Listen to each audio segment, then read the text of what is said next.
Halo, Assalamualaikum warahmatullahi wabarakatuh. Selamat siang para pencinta sepatu bola second yang original. Oke, gua tujuan mau buat ini sih ya buat mengedukasi aja ke teman-teman semua gimana caranya kita membeli sepatu bola yang baik dan layak tapi kondisinya second. Nah, gue sih ada beberapa trik atau cara supaya lulus semua di sepatu bola second, harganya lumayan tapi masih layak dipakai. Oke, sebelumnya gue perkenalkan dulu, nama gue Teddy. Gue punya akun Instagram. Nah, akun Instagram gue bekas_kaki. Kenapa sih namanya? Banyak kenanya nih ke gue, bang, kenapa namanya bekas kaki? Yang gue pikirkan pada saat itu yaitu cuma satu sih, supaya orang gampang ingat, oh bekas kaki. nggak susah lah buat diingatnya. Mungkin kalau yang agak ke Inggrisan atau agak ke barat-baratan banyak orang yang lupa atau apa, tapi kan kalau bekas kaki, oh ya gampang nih diingatnya bekas kaki. Oke, itulah kenapa nama akun Instagram gua atau akun YouTube gua namanya bekas kaki. Nah, terus banyak juga yang nanya, bang, dari kapan mulai usaha barang-barang second? Kurang lebih dari 2018 gua jual-jualan barang-barang second. Awalnya sih gue berangkatnya dari hobi. Gue seneng nih, dari dulu seneng pakai barang-barang branded. Sebenarnya dari SMA gue seneng, tapi ya karena pada saat itu juga nggak punya uang atau nggak cukup uangnya, ya udah cuma sekedar lihat-lihat tapi belum bisa beli. Nah, itu sih berangkatnya dari situ. Nah, terus kemudian gue juga banyak teman-teman gue yang senang pakai barang-barang original, khususnya Adidas. Jujur gue senang sama brand Adidas. Mungkin hampir 80% barang-barang gue Adidas. Ya karena gue senang aja sama brand Adidas, lebih ke apa ya? Lebih ke ya enak aja dilihatnya, nyaman dipakainya, itu sih. Gue mulai usaha dari 2018. Awal itu gue sepatu casual, sepatu second casual seperti SL72, Samba, terus Beckenbauer, terus apalagi ya, jeans dan lain-lain. Gue berangkat dari situ. Awalnya gue tuh beli yang nggak banyak lah, beli 5 pieces, ikut borongan juga gue nih sama salah satu seller. Ikut borongan, wah gue coba posting di Instagram, di Facebook. Wah ternyata bagus nih, banyak peminatnya. Oke lah, terus gue nambah.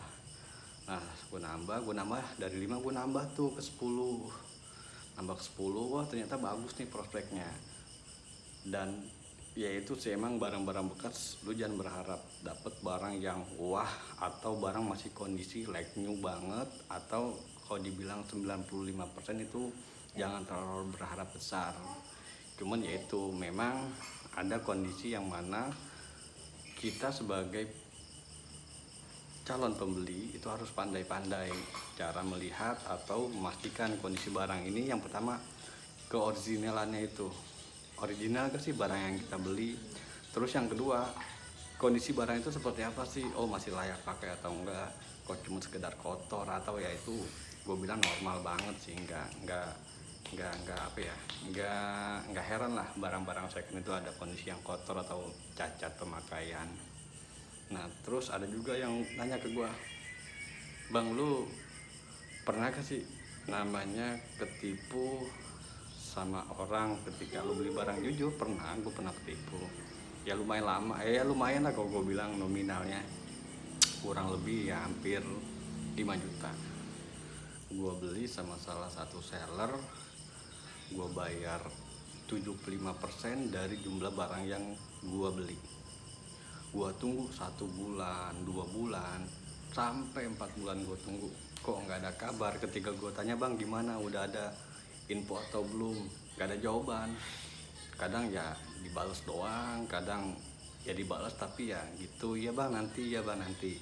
Pernah gue ngalamin kayak gitu, cuman ya gue anggap apa ya, ya gue jujur waktu itu sempet sempet udahlah gue capek nih jualan-jualan kayak gini nih, ngeri juga soalnya.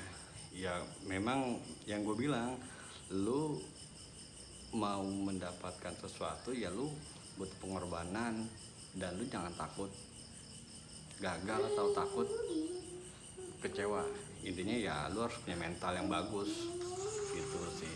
Nah terus ketika waktu itu sepatu-sepatu casual harganya lumayan tinggi, beberapa bulan kemudian, tahun 1 tahun lah, 2018 sampai 2019 itu harganya turun banget. Yang biasanya gua jual, jujur gua jual SL72 itu kisaran 500 sampai 700, tahun 2019 tuh susah lu dapet harga segitu. Turun lah dari 250 sampai 350, itu udah paling bagus. Nah gue jujur, gue pada saat itu coba ke barang-barang yang lain yang gue anggap gue ini punya prospek yang bagus ke depannya. Gue mulai ke pakaian kayak kaos, kayak sweater, kayak hoodie atau track top. Ya gue coba-coba. Nah ternyata memang waktu itu masih cukup banyak gue bilang peminatnya. Tapi ya itu, tapi memang apa ya, gue seneng itu lebih ke sepatu sih, bukan ke pakaian. Lebih ke sepatu gue lebih senangnya. Nah terus 1 tahun terakhir ini gue coba kayaknya sepatu bola sepertinya bagus nih pasarnya. Awalnya gue ya belilah di biasa 1 pasang, 2 pasang, 3 pasang, ya bertahap, intinya bertahap. Nggak bisa lu langsung terus langsung tinggi, nggak bisa. Nah ternyata bagus penjualan gua, banyak juga yang percaya, banyak juga yang nggak percaya. Itu gue bilang hal biasa, karena ya lu belanja di online harus memastikan si pedagang itu terpercaya atau enggak. Awalnya biasa, orang yang baru beli dia memastikan pedagang ini terpercaya atau enggak. Pernah ada suatu saat orang DM ke gue nih, bang barang masih ready atau enggak. Gue bilang ya ready bang. Dia minta foto detailnya, gue kirim. Dia minta video detailnya, gue kirim. Nah terus oke, dia cocok dengan harganya, tapi dengan catatan, bang bisa gak pakai Tokped atau pakai Shopee ya. Gue bilang bisa bang. Oke. Nah gue jelasin Tokped waktunya cukup lama atau butuh proses. Nah gue bilang ya terserah abang sih, mau transfer langsung ke gua boleh, mau lewat Tokped atau Shopee ya boleh. Nah dia akhirnya memutuskan buat transfer langsung nih ke gua. Ya udah oke bang. Nah nanti gue packing, nanti dia ditransfer lah sama dia. Kemudian dia minta bang tolong bang fotoin dan videokan lu lagi packing. Oke gue turutin maunya si customer itu, gue videoin, gue fotoin. Oke udah, setelah gue packing, gue fotoin dan gue videoin, gue info bang udah nih, gue kirim lah ke mereka.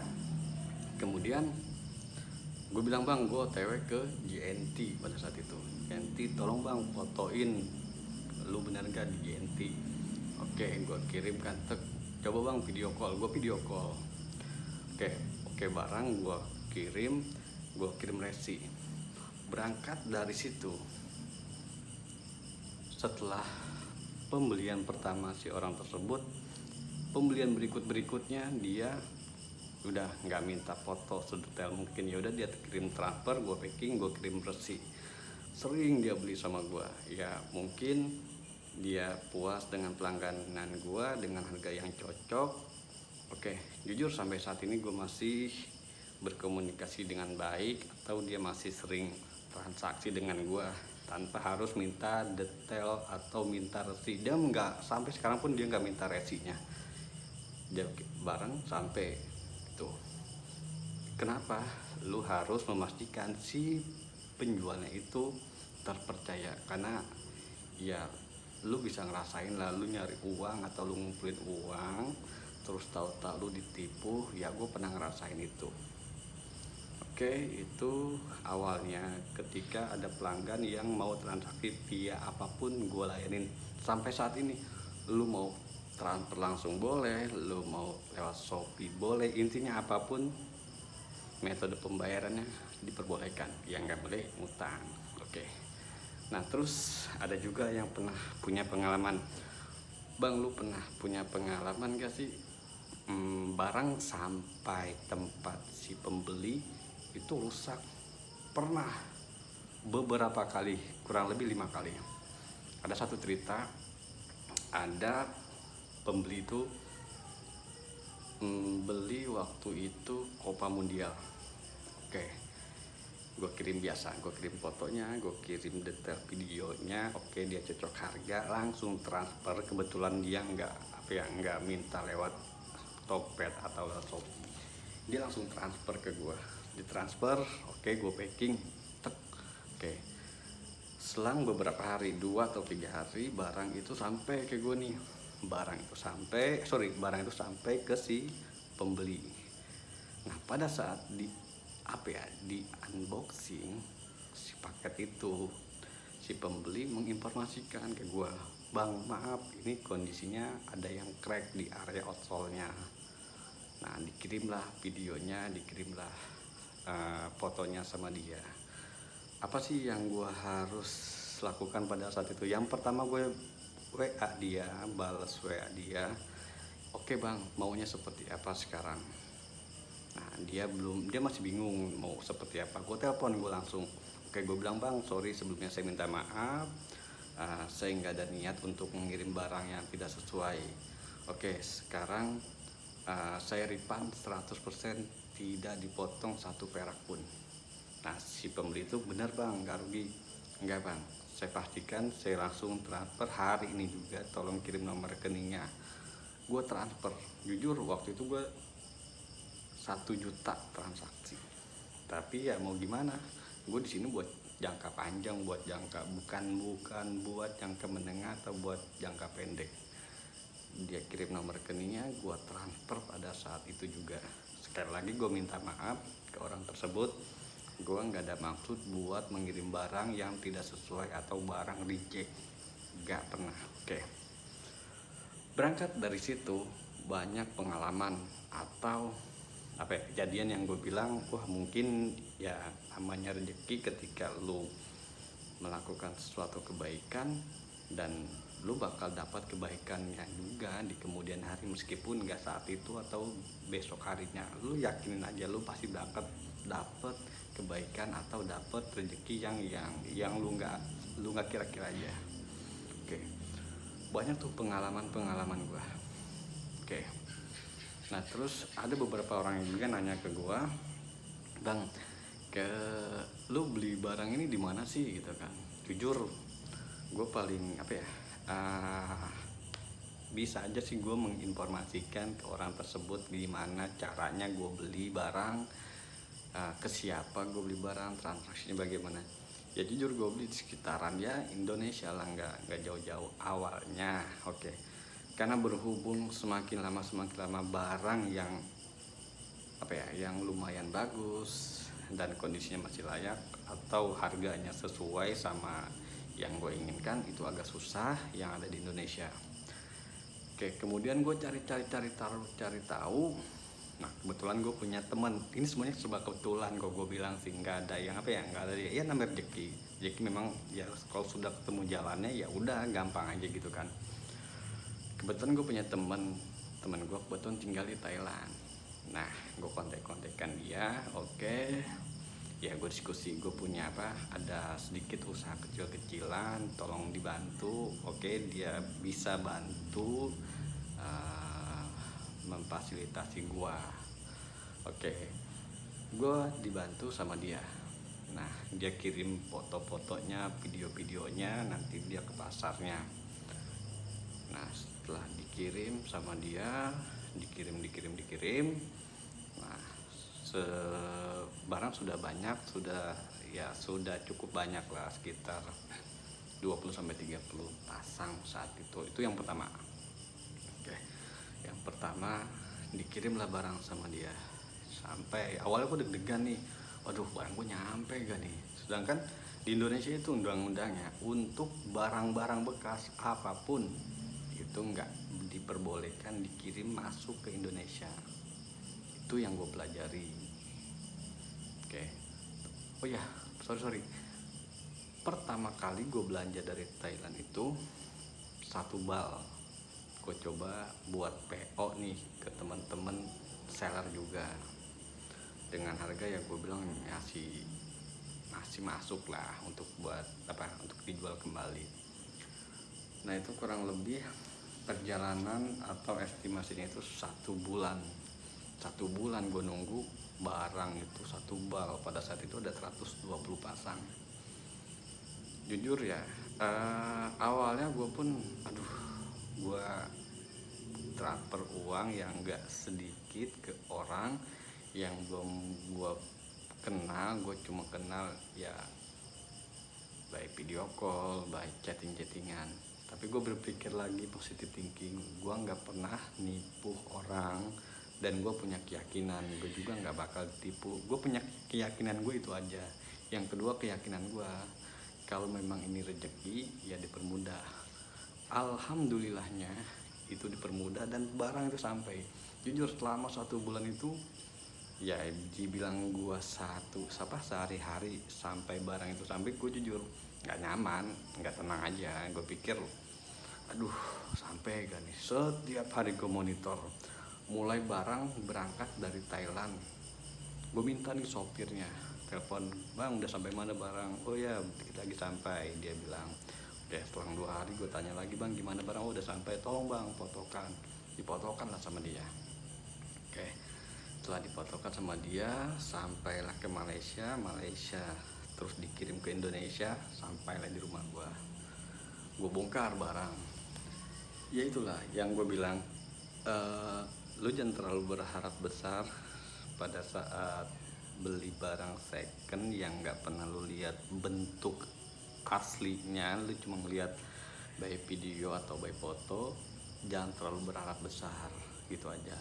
Tapi gue selalu menyarankan ketika lu semua mau beli barang second apapun jenisnya, baik itu sepatu, baik itu kaos, baik itu sweater atau yang lainnya, lu pastikan minta sedetail-detailnya mungkin.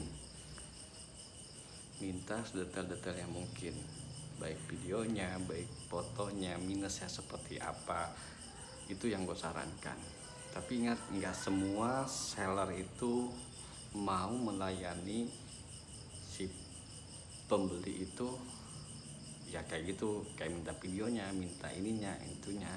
Ya gue bilang wajar sebagai pembeli minta informasi sejelas-jelasnya barang yang akan dia beli. Gue bilang itu hal-hal yang wajar selama nggak memberatkan si pedagang. Ya gue bilang itu is okay.